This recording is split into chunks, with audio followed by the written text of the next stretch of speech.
ಜನನಿ ಜನ್ಮ ಸೌಖ್ಯಾನಂ ವರ್ಧನೆ ಕುಲ ಸಂಪದಂ பதவி பூர்வ புண்ணியானம் லிக்கியதே ஜன்ம பத்திரிகா. வேயிரு தோழி பங்கன் விடமுண்ட கண்டன் மிக நல்ல வீணை தடவி மாசரு திங்கள் கங்கை முடிமேல் அணிந்த என் உளமே புகுந்த அதனால் ஞாயிறு திங்கள் செவ்வாய் புதன் வியாழன் வெள்ளி சனி பாம்பு இரண்டுமுடனே ஆசரு நல்ல நல்ல அவை நல்ல நல்ல அடியார் அவருக்கு மிகவே. இது கோளாறு பதிகம் என்று சொல்லக்கூடிய பாடல். உலகெங்கும் வாழக்கூடிய நெக்ஸ்ட் நேயர்கள் அனைவருக்கும் வணக்கம். நான் உங்கள் டாக்டர் வி ராஜ்குமார் சிவாச்சாரியார் பேசுகிறேன். எல்லாரும் எப்படி இருக்கீங்க? நலமாக இருப்பீங்க நம்புகிறேன். பிறக்கின்ற தமிழ் புத்தாண்டு நமக்கு எப்படி இருக்குது? மிக முக்கியமான விஷயங்கள் இதெல்லாம். எல்லா ஆலயங்களிலும், சிவாலயங்களிலிருந்து சின்ன ஆலயமாக இருந்தாலும், ஒரு நகரில் ஒரு சின்ன ஒரு ஆலயம் இருக்குது அப்படின்னு சொன்னால், அந்த ஆலயத்தில் கூட பஞ்சாங்க படனம் என்று சொல்லக்கூடிய அன்றைய நாளில் பஞ்சாங்கம் வாசித்தல் அப்படிங்கிறது உண்டு. ஏன் அந்த பஞ்சாங்கம் வாசிக்கிறோன்னா, திதிவார யோகஸ்ட கரணம் ஜெய்வ, இன்றைக்கி என்ன திதி, இன்றைக்கி என்ன நட்சத்திரம், இன்றைக்கி என்ன ராசி, இன்றைக்கி என்ன கரணம், இன்றைக்கி என்ன யோகம் அப்படிங்கிறத ஒவ்வொரு மனிதனும் தெரிந்து கொள்ள வேண்டிய ஒரு விஷயம். இன்றைக்கி என்ன திதின்னு எனக்கு தெரியாதுங்களே அப்படின்னு சொல்லக்கூடாது. இன்றைக்கி என்ன நட்சத்திரமா என்ன நட்சத்திரமாக இருக்கும் தெரியலையே.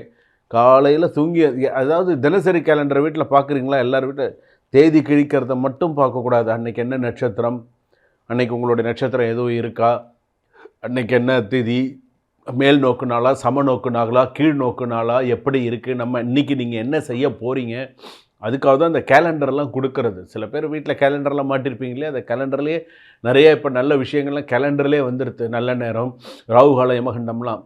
அப்போது இந்த ராசிக்கெல்லாம் நமக்கு எப்படி இருக்கும், 12 ராசிக்கு எப்படி இருக்கும், மேஷ ராசியிலேருந்து மீன ராசிக்கு எப்படி இருக்கும். மேஷ ராசிக்கு தான் இப்போ சித்திரை மாதம் மேஷ ராசிக்கு சூரியன் வரப்போகிறார். சூரியன் வர்றது சித்திரை 1 மீன ராசிலேருந்து மேஷ ராசிக்கு வந்துடுவார். இப்போ மேஷ ராசிக்கு வந்துட்டால் மேஷத்துலேருந்து இருக்கக்கூடிய மற்ற கிரக அமைப்புக்கெல்லாம் எப்படி இருக்கும், மேஷ ராசியிலேருந்து மீன ராசி வரைக்கும் என்ன செய்யணும், செய்யக்கூடாது, பண்ணக்கூடாது, எதில் விழிப்புணர்வோடு இருக்கணும், என்ன செய்யணும், எந்த ஆலயத்துக்கு போகணும், எப்படி பண்ணணும், இது எல்லாமே தெரிஞ்சுக்கணும். வாழ்க்கையில் ஒரு விஷயமும் நம்ம நிறைய நல்ல விஷயங்களை நம்ம தெரிஞ்சுக்கணும். ஆன்மீகம் அப்படிங்கிறது சின்ன விஷயம் கிடையாது. உன் உடம்பே ஆலயம்னு சொல்லுவாங்க. நம்ம சுவாமி தெய்வ வழிபாடு, தெய்வ சிந்தனைகள், நிறைய இந்த மாதிரியான விஷயங்கள்லாம் இருக்குது. அதனால் இந்த பஞ்சாங்க படனம் அப்படிங்கிறது, இந்த ஜாதகம், இந்த நம்ம ராசி பலன் பார்க்குறது, இதெல்லாம் நம்ம வாழ்க்கையோட தொட்டு வந்தாச்சு.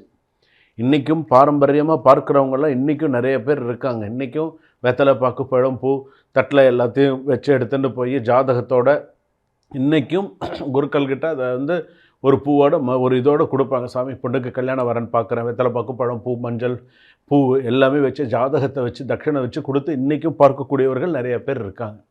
ஸோ அந்த மாதிரி தான் பார்க்கணும். இன்றைக்கும் தொட்டு பாரம்பரியமாக இன்றைக்கும் இந்த ஜாதகம் பார்க்கறது, கிரகங்களை வைத்து எப்படி இருக்குது, என்ன கரெக்டாக ஐடென்டிஃபை பண்ணி கரெக்டாக சொல்லணும். அதுதான் இருக்குது. வாங்க வீடியோக்குள்ளே போகலாம்.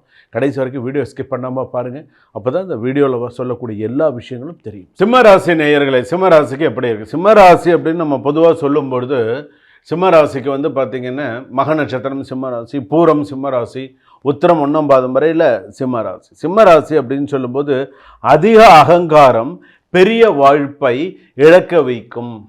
இந்த ஒரு விஷயத்தை ஞாபகம் வச்சுக்கோங்க. அதிக அகங்காரம் பெரிய வாழ்ப்பை இழக்க வைக்கும். ஒரு நல்ல ஒரு விஷயம் வரப்போகுது, அது கிடைச்சா உங்கள் வாழ்க்கையில் நீங்கள் அடுத்த ஸ்டேஜுக்கு போயிடலாம் அப்படிங்கிற ஒரு நிலை வரும்பொழுது உங்களுடைய அகங்காரம் அந்த வாய்ப்பை தட்டி கடித்து விடும். ஸோ இதெல்லாம் ஞாபகம் வச்சுக்கோங்க. சூரியன் ஆதிக்கம் உள்ள ராசி என்பதால் லீடர்ஷிப் குணம் அதிகம் இருக்கும்.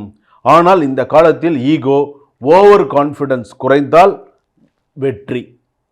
உழைப்புக்கு பலன் தாமாக வந்தாலும் இறுதியில் உங்கள் பெயர் உயர்ந்து நிற்கும். ஸோ கவலைப்படாது. காதலில் ஈகோ கிளாஷ் அதிகமாக இருக்கும். நான் தான் சரி என்ற எண்ணம் உறவை பாதிக்கும். திருமணம் பார்க்கும் விஷயத்தில் நல்ல அலைன்ஸ் வரும், ஆனால் டிசிஷன் டிலே ஆகலாம். தம்பதியரிடையே புரிதல் தேவை. ஒரு பொண்ணு பார்க்குறீங்க, பேசுகிறீங்க, கொஞ்சம் டிலே ஆகிறதுக்கான வாய்ப்புகள் இருக்குது. பார்த்த உடனே டக்குன்னெலாம் முடிவுலாம் சொல்லிடணும். முன்னாடி மாதிரிலாம் கிடையாது. பார்த்த உடனே முடிவு பாப்பா சொல்கிறேன். இப்போ அந்த காலத்தில் சொன்னாங்க, போய்ட்டு கடுதாசி போடுறேன்னு சொல்லுவாங்க. கேள்விப்பட்டிருக்கீங்களா? கடுதாசி போடுறேன், நான் போயிட்டு பார்த்துட்டு உங்களுக்கு கடுதாசி போடுறேன், லெட்டர் எழுதுறான்லாம் சொல்கிறாங்க இல்லையா? இப்போல்லாம் கடுதாசி லெட்டர்லாம் கிடையாது. இப்போல்லாம் நான் அப்புறமா ஆன் காலில் நான் உங்களுக்கு சொல்கிறேன், வீடியோ காலில் பேசுகிறேன் அப்படின்னு சொல்லிவிடுவாங்க. அவ்வளோதான், முடிஞ்சு போச்சு. தம்பதியரிடையே புரிதல், இடையே புரிதல் இருக்கணும். நிறைய அண்டர்ஸ்டாண்டிங் வெர்ஷன் நிறையா இருக்கணும். அப்போ தான் நல்லது. குடும்பத்தில் உன் வார்த்தைக்கு வேல்யூ இருக்கும், ஆனால் கடுமையான பேச்சு அவாய்ட் பண்ணவும். உன்னை குடும்பத்தில் மதிக்கிறாங்களா, உன்னை மதித்து உனக்கிட்ட நிறைய விஷயங்கள் சொல்கிறாங்களா, உன் வார்த்தைக்கு நல்ல வேல்யூபிள் இருக்கும். அதை நீ கடைசி வரைக்கும் காப்பாற்றிக்கணும். உன்னுடைய கடுமையான பேச்சை அவாய்ட் பண்ணிக்கணும். ரொம்ப கோபமாக எடுத்தெறிஞ்சு பேசுறது, கோபமாக பேசுறது, தூக்கி எறிஞ்சு பேசுறது, உன் வேலையை பார்த்து நீ இப்போ எல்லாம் எனக்கு தெரியும், நீ சும்மா சும்மா என்கிட்ட என் விஷயத்தில் நீ தலையிடாது, சும்மா ஒரு ஏதாவது ஒரு விஷயங்களை பேசுறது, முக்கியமாக அப்பா கிட்ட பேசுறது, தந்தையாருடன் கருத்து வேறுபாடு வரலாம், அமைதியாக ஹேண்டில் செய்யும். யாருக்கிட்ட சண்டை முக்கியமாக போடக்கூடாது. மாதா பிதா குரு தெய்வம் சொல்ல, மாதா பிதா குரு தெய்வம்.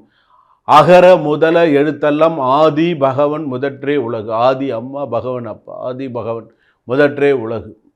அந்த காலத்தில் திருவள்ளுவரே சொல்லியிருக்காரு, அம்மா அப்பாவை சொல்லியிருக்காரு. அதனால் தந்தையாருடன் கருத்து வேறுபாடுகள் வரலாம். அந்த கருத்து வேறுபாடு இல்லாத அளவுக்கு பார்த்துக்கணும். அப்பாவை எடுத்தறிஞ்சு பேசுறது, அப்பாவை தூக்கி எறிஞ்சு பேசுறது, எல்லாம் நீ செஞ்ச வரைக்கும் போது, நீ கிழிச்ச வரைக்கும் வேலையை நிற்பார் அப்படின்னு சொல்லி பேசுறது, இதெல்லாம் எத்தனையோ குடும்பத்தில் நான்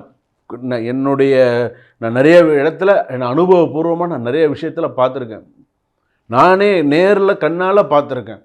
ஒரு இடத்துக்கு போயிருக்கோம், ஒரு இடத்துல பேசுகிறோம் அப்படின்னு சொன்னால் அவர் நம்மக்கிட்ட ஏதோ ஒரு விஷயத்த சொல்ல வருவார். அவர் வயசுக்கு ஏதோ நம்மக்கிட்ட சொல்ல வருவார்.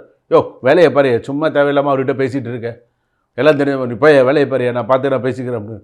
இப்போ அப்பா ஏன்பா என்ன நீங்கள் சும்மா இருக்குண்ணா, அவருக்கு அதெல்லாம் ஒன்றும், அவர் அப்படி தான் ஏதாவது தேவையில்லாமல் குழப்பின்னு இருப்பார். பாவம் அந்த மனுஷன். ஏன்னா இதனால தான் அவர் என்ன நினைப்பார், காலமான கடைசியில் நிறைய கேட்டு போங்கடா, இதுக்கு மேலே நான் என்ன தர உங்ககிட்டலாம் நான் பேசி புரிய வைக்கிறதுன்னு அவர் போயிடுவார். இதுதான் நடக்கிறது. அதனால் கொஞ்சம் பார்த்து செய்யுங்க எது செஞ்சாலும்.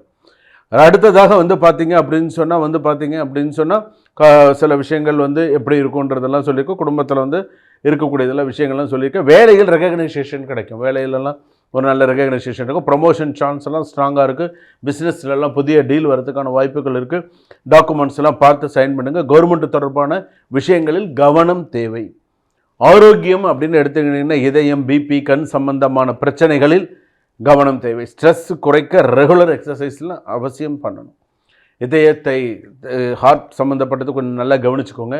பிபி சம்மந்தமானதெல்லாம் கரெக்டாக லெவலாக மெயின்டைன் பண்ணிக்கோங்க. கண் சம்மந்த பிரச்சனைகள் கவனமாக இருங்க. இதெல்லாம் கொஞ்சம் பார்த்துக்கோங்க. கோர்ட்டு கேஸ் விவாகரத்து உன் பக்கம் திரும்பும், ஆனால் லேட் சக்ஸஸ், கொஞ்சம் லேட் சக்ஸஸ் தான், ஆனாலும் நீ சக்ஸஸ் பண்ணிவிடுவேன். அதே போல் டிவோர்ஸ் விஷயத்தில் ஈகோ குறைந்தால் சமரசம் நடக்கும். கொஞ்சம் ஈகோ கிளாஷ் ஆகாமல் இருந்ததுன்னு சொன்னால் டிவோர்ஸ் வரைக்கும் போன பிரச்சனை கூட சமாதானமாக முடியறதுக்கான வாய்ப்புகள் உண்டு. கொஞ்சம் முயற்சி எடுத்தாலும் அது உண்டு. யாருமே விவாகரத்துக்கு போகக்கூடாதுன்னு தான் நினைப்பாங்க. அதையும் மீறி போகிறது அப்படின்னு சொன்னால் அப்போ அந்த நேரத்தில் நீங்கள் கொஞ்சம் கவனமாக இருந்துக்கணும், பார்த்துக்கணும். வருமானம் நல்லாயிருக்கும். அன்னெசரி செலவு, லக்ஸரி செலவுகள்லாம் அதிகரிக்கும். சேவிங்ஸில் கொஞ்சம் கவனம் தேவை.